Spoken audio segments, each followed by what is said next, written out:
That's right, and right now that 52-year-old cab driver is at home recovering from the injuries he sustained. His family tells us that he was grazed by bullets not once but twice on the head after a fight that erupted here on Marcus Garvey Boulevard. This is surveillance video of a shooting that could have turned deadly on Memorial Day weekend.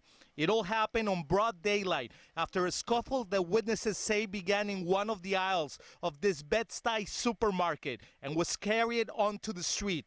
Ruben Lopez was standing in front of this livery cab company with his friend Nelson Cruz when shots rang out. He tells us his friend is lucky to be alive. I called the police because my friend was hurt. Nelson was hurt. Do you think he was lucky?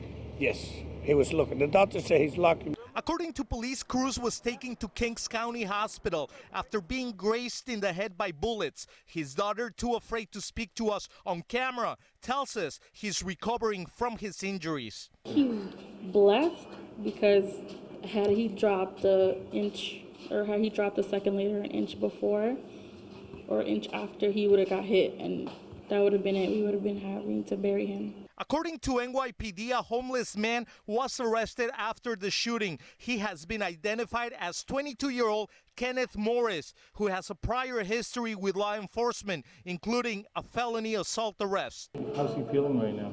He's fine. He's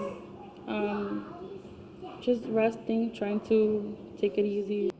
And the victim's daughter tells us that she's very concerned for her father's safety when he comes back to work, even though someone has been arrested for this shooting. Pablo Gutierrez, News 4, New York.